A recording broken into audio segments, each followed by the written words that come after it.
Une ville au milieu de la nature, Rio de Janeiro est entourée de montagnes, de forêts, bordée de plus de 30 km de plage. Un terrain de jeu idéal pour ses 6 millions d'habitants, pour qui le sport est une religion. Partons à la rencontre de disciplines typiquement carioca, loin des infrastructures olympiques. Partons à la découverte de ces sportifs, amateurs ou professionnels, qui font de Rio une des capitales mondiales du sport.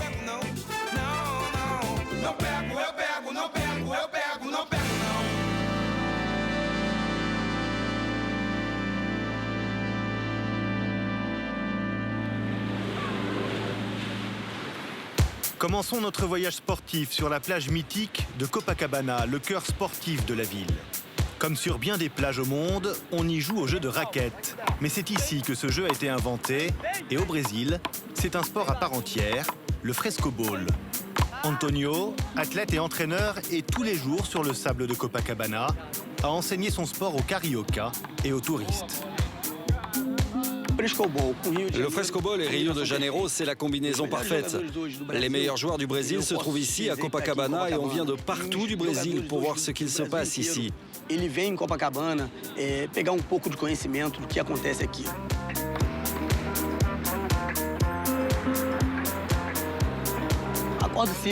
Je me lève tôt, j'arrive sur la plage à 6 h pour donner mes cours et généralement je sors d'ici à 7 h du soir quand il n'y a plus de lumière.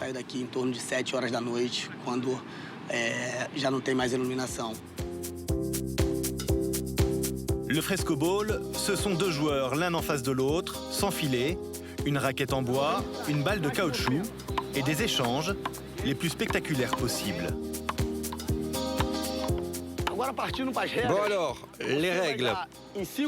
Dans une période de 5 minutes, il faut faire le plus grand nombre d'échanges avec le moins de balles à terre possible. Il faut être précis dans ce que l'on fait.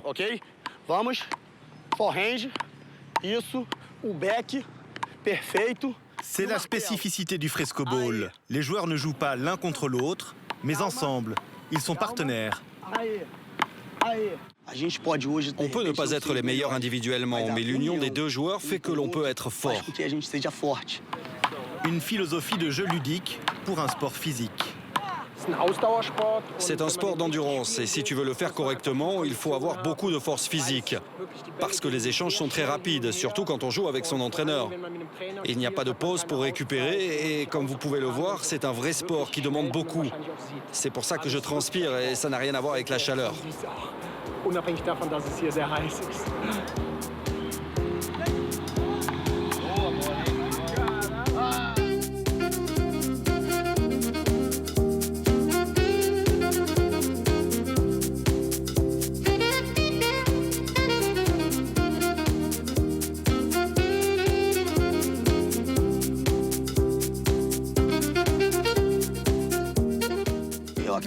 Je crois en fait que Copacabana m'a choisi. C'est un mariage parfait.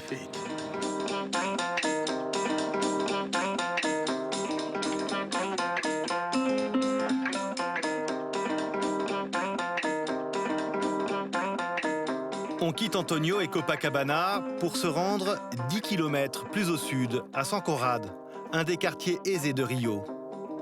Dans le ciel, des deltaplanes, des parapentes. Rio est l'un des rares endroits au monde où l'on peut voler à l'intérieur même de la ville.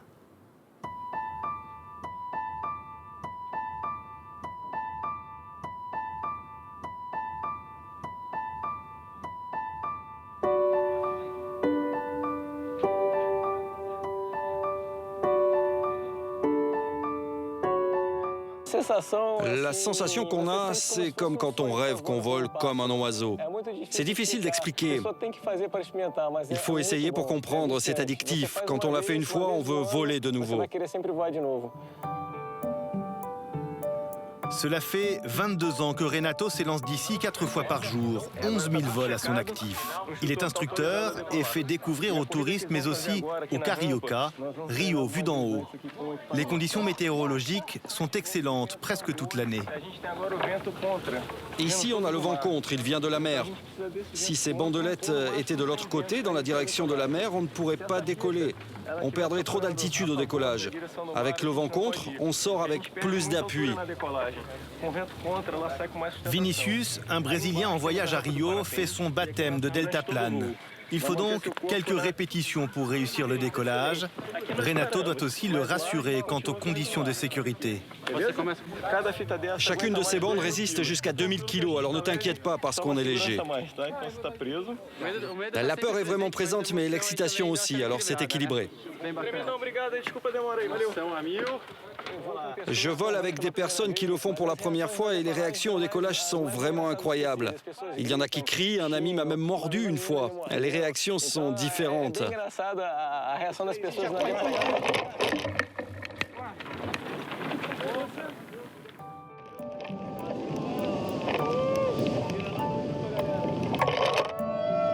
Et c'est parti pour 10 minutes de vol.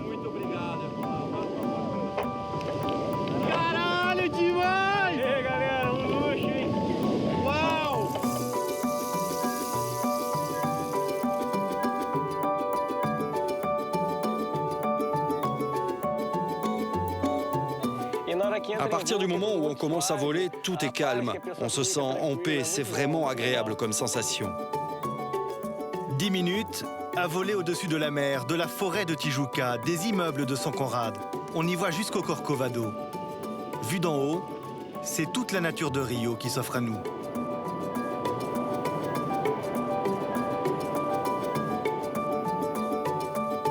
« 10 minutes, forcément trop rapides, avant la sensation de l'atterrissage.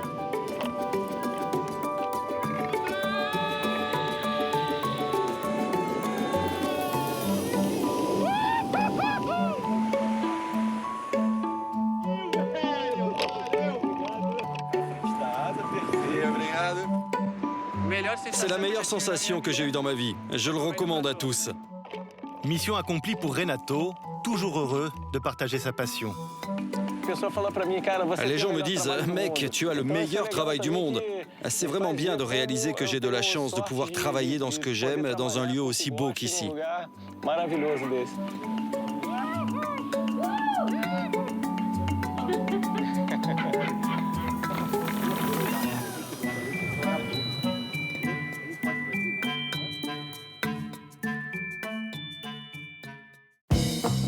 À suivre, du foot-volley avec Josie, plusieurs fois championne du Brésil.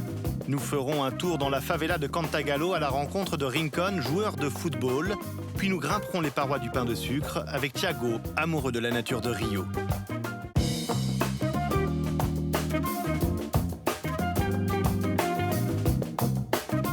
De retour à Rio de Janeiro pour la suite de notre visite sportive de la ville.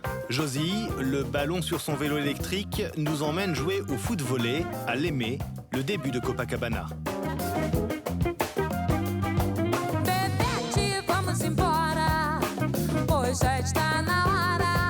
Le foot-volley, un mélange de football et de volleyball comme son nom l'indique. Encore un sport créé sur ce sable de Rio.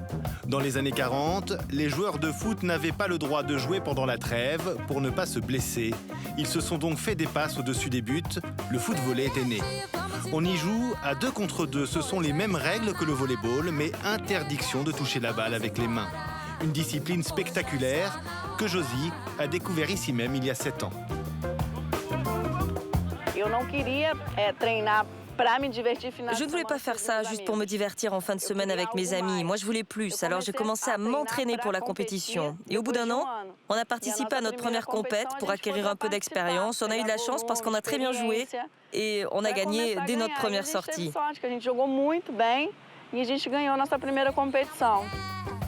Depuis, Josie a tout gagné chez les femmes. Plusieurs fois championne du Brésil, elle est certainement la meilleure joueuse du pays, donc du monde, dit-elle. Et pour cela, la recette est simple.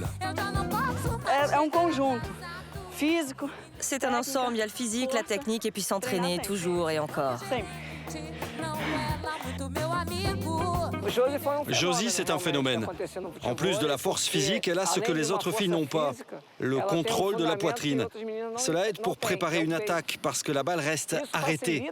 C'est indispensable pour bien orienter la balle et c'est plus facile pour sa coéquipière. C'est vraiment sa force. Un niveau technique qui la place pas loin de celui des hommes, dont le jeu est beaucoup plus rapide. L'autre spécialité de Josie, le shark attack, les pieds en avant au niveau du filet. Des figures qui demandent un niveau technique et physique très important, surtout quand on joue sous le soleil de Rio.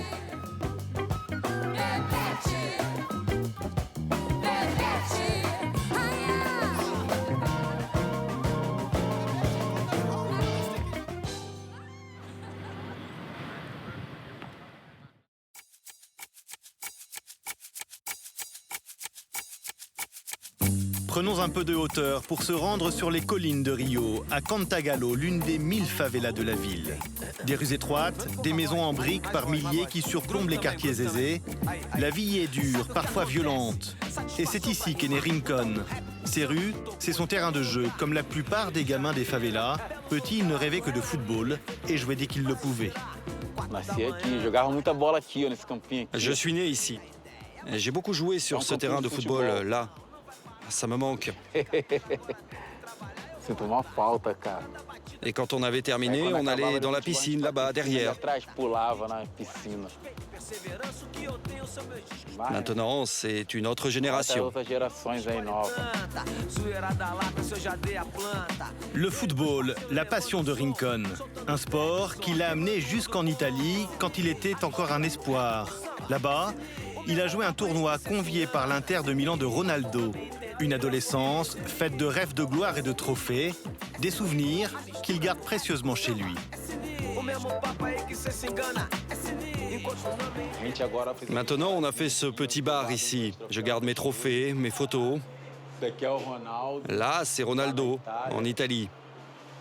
Là, c'est avec Luis Felipe Scolari. Celle-ci, on l'a gagnée en 2005. Celle-là, en 2011. C'est aussi un titre de champion.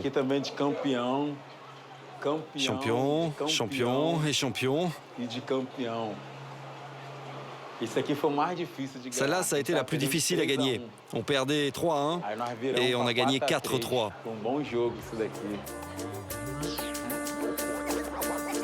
Mais comme beaucoup, Rincon n'a jamais percé et ses rêves de carrière se sont envolés. Aujourd'hui, il souhaite transmettre les valeurs qu'on lui a inculquées et entraîner les jeunes. Il est éducateur sportif dans un centre social. Pour lui, le football joue un rôle important dans la société brésilienne. J'ai toujours pensé que le football est l'unique forme d'inclusion sociale. Ceux qui ont une condition meilleure étudient. Ils ont une autre voie que le football. Les Noirs, les pauvres se tournent vers le football car c'est l'unique solution pour avoir un avenir meilleur. Rincon n'a pas abandonné le football. Chaque semaine, il joue, mais plus sur un terrain classique.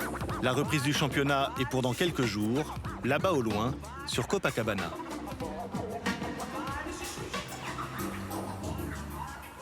C'est l'un des symboles de Rio. Le pain de sucre connu dans le monde entier est aussi un stade à ciel ouvert. On y court, nage, pagaie, mais surtout, il se grimpe. Rio est l'un des plus grands sites d'escalade en zone urbaine du monde. On y compte pas moins de 500 voies. Et cette zone, c'est un peu le paradis de Thiago. Ici, je n'ai pas escaladé un tiers de toutes les voies. Il y en a vraiment beaucoup. Rien que sur le pain de sucre, il y en a plus de 100. Thiago est guide touristique. Aujourd'hui, il emmène son ami Fred sur le Morro dos Coloridos, une voie peu difficile.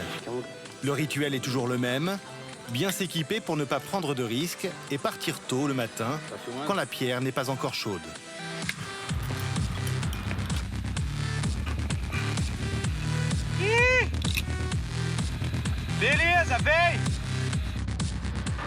Il y a des difficultés.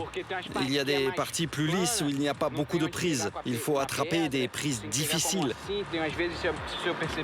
On peut voir que ce sont des pierres minuscules qu'on ne peut prendre qu'avec 2 doigts et chaque partie de l'escalade a ses difficultés.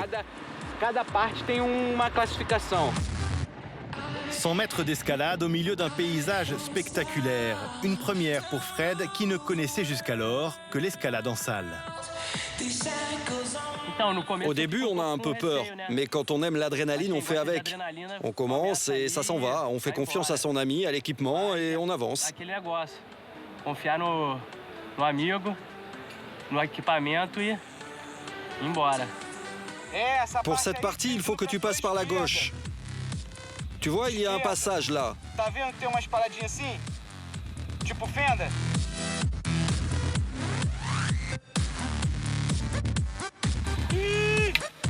Só mais um lance.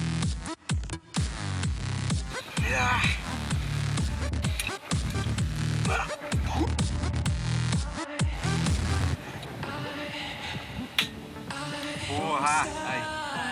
Rio de Janeiro!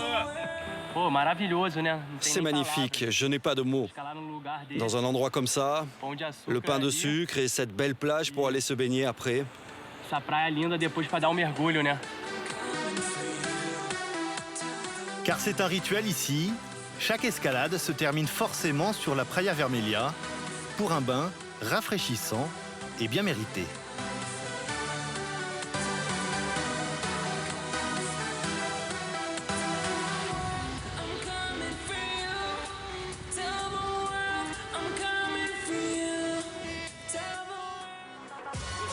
À suivre la fin de ce voyage carioca, Rincon débute son championnat de football de plage.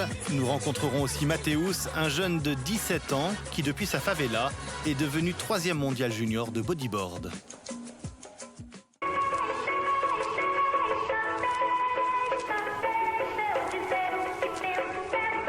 Le football, le sport roi au Brésil. Il est donc naturel ici de le jouer sur le sable. Bien sûr, il y a le beach soccer, mais ici, on joue aussi au football de plage à 11 contre 11. C'est jour de reprise pour Rincon, le premier match du championnat, avec une petite appréhension. C'est normal, c'est le début du championnat, alors il y a cette adrénaline. Et puis, il y a eu un problème interne avec certains joueurs de l'équipe l'année dernière. Vous savez comment c'est, certains aiment trop sortir, alors il y a eu des disputes la saison dernière. On va voir comment on va résoudre ça.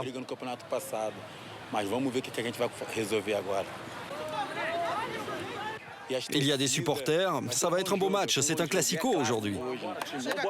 Un classico contre le 2e du dernier championnat. Et comme à chaque fois, le match commence par une prière collective.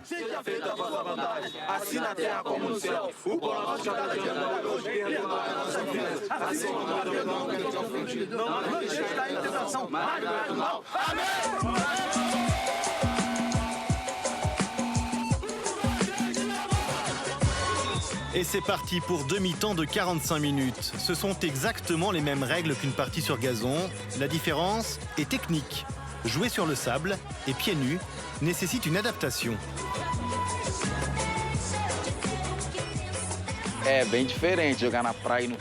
C'est bien différent de jouer sur la plage. Ce n'est pas le même sol, la balle rebondit, elle peut sortir, on peut la récupérer à l'adversaire. Quand on joue à la plage, il y a tous ces détails qui changent beaucoup. Pour marquer, ce n'est pas la même chose. Il faut savoir bien prendre la balle, la lever. C'est technique.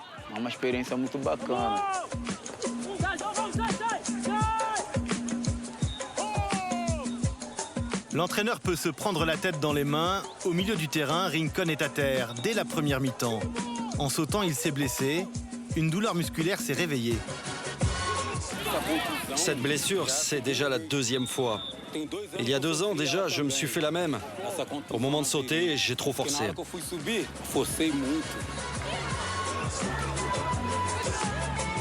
Boa, tio, boa! Calma! En tant qu'ancien espoir du football, Rincon joue un rôle important auprès de ses coéquipiers, même en dehors du terrain. Je reste ici à aider l'entraîneur. Mais c'est vraiment dommage. On attend avec impatience l'arrivée du championnat et je me blesse au premier match. On verra. Je vais mettre de la glace pour espérer que ça s'améliore.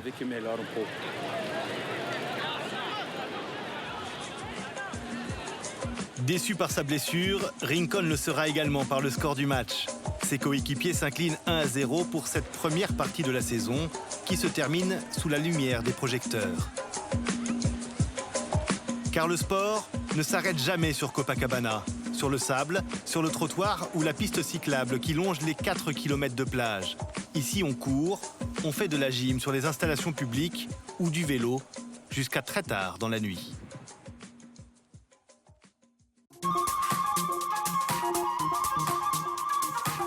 Retour dans les hauteurs de Rio, dans une autre favela, Pavan-Pavanzinho. Malgré la violence qui y règne, ce bidonville qui domine Copacabana est une fabrique de champions de bodyboard. Le dernier champion du monde junior vient de là. Matheus, son ami, lui, a terminé au 3e rang mondial. S'il n'y avait pas eu le bodyboard, je pense que j'aurais suivi un mauvais chemin comme certains de mes amis. J'ai des amis qui étaient à l'école de bodyboard avec moi et qui ont mal tourné. Je veux leur montrer que ça vaut toujours la peine de persévérer et qu'avec les efforts, on peut aller chercher la victoire.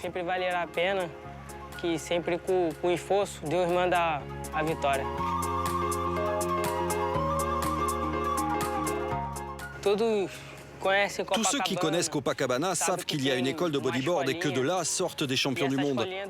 Et ça amène du monde sur les vagues de Copacabana.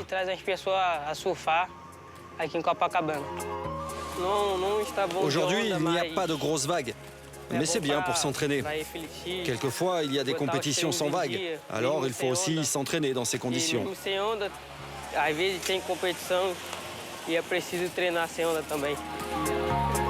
Toutes les raisons sont bonnes pour venir s'entraîner, même seul. Tous les jours, Matheus vient ici, à l'extrémité de Copacabana, par tous les temps, quelles que soient les conditions.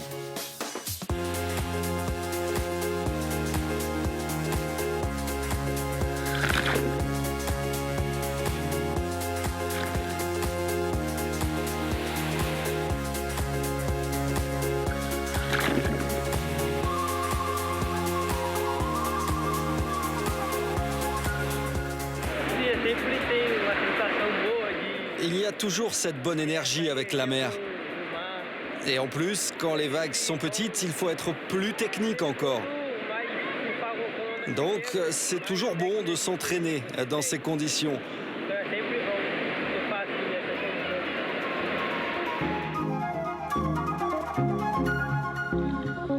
Grâce au bodyboard, le jeune homme de la favela voyage dans le monde entier, du Chili au Portugal, en passant par Hawaï. Mais à l'entendre, rien ne vaut le poste 5 de Copacabana, là où après chaque entraînement, il retrouve ses amis. Maintenant, je profite de la plage, ce n'est que du plaisir. L'eau aussi, c'est du plaisir, mais comme il n'y a pas trop de vagues, c'est parfait pour passer du temps sur la plage. Une séance de travail qui se termine par une bonne eau de noix de coco, riche en sels minéraux, parfait pour récupérer. Le week-end, plus encore que la semaine, les bords de plage de Rio sont noirs de monde. Le sport est partout, sur toutes ses formes, pour tous les cariocas. Nous aurions aussi pu vous parler des skateurs, des hockeyeurs, des rameurs, des simples coureurs, de tous ces cariocas qui vivent pour le sport et qui font de leur ville l'un des plus grands terrains de jeu à ciel ouvert.